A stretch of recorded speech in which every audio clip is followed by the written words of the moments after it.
So what about tools then? I mean, we talked about a few tools there, haven't we? For anybody that's in content marketing listening to this then, what kind of tools do you recommend them to use? All right, get your pens and paper out. So it all starts with Ahrefs, SEMrush, or Moz. Those tools allow you to, once you've identified your categories, those tools allow you to determine which content pillars make the most sense to target.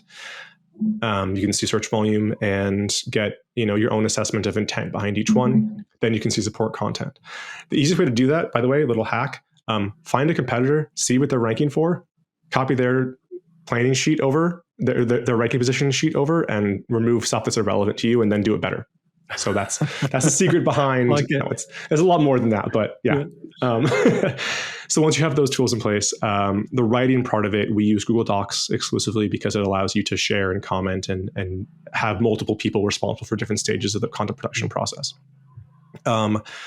The writers all use Phrase currently, though we've used ClearScope in the past and Market Muse before that, all of which are great tools. We didn't leave because they were bad. We left for other reasons. Those tools allow them to inspired by or inform their content outline. We do an outline review process from the editors, make sure that and the clients, make sure that everything is in line and looks like it's going to be good. We manage the delivery of those outlines and the drafts via really whatever the client wants, but everything's coordinated within ClickUp, which is a Monday.com competitor, but shush. Though, you can use, if you're smaller, you can use Trello, Asana, Notion, whatever. There's a lot of project management tools out there that are really good, and content management or content planning works just as well within any of them. The stages of content planning and content production aren't so complicated that you need a super advanced tool. But yeah, so we use ClickUp to deliver that kind of the outlines. Then it goes back to the writer to draft, and they use, once they've drafted, they check their content against the competition within Phrase or one of the other tools. They check it within writer.com. We have, so writer.com is kind of a Grammarly competitor, but it allows you to do brand specific guidelines within the tool itself. So it can check whether the how Hemingway app has their readability score. Writer.com takes that up a notch to allow you to say don't use contractions, do use contractions, don't use cuss words, do use cuss words, don't use em dashes, use semicolons. All of that stuff, which is client specific or brand specific if you're in-house, is done within writer.com. Then it also goes to Autocrate. Autocrate is a plagiarism checker tool, and the writers are required to record the Autocrate score to make sure that nothing they have in their piece is more than 1% plagiarized, which is basically nil. Because we don't mess with plagiarism and no one should. It's like a zero tolerance for any of our writers. You do it once, you're gone.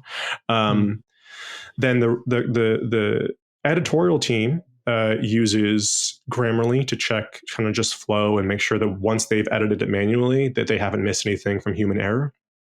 And then we use Loom to kind of showcase here's what we're thinking for next month's content plan.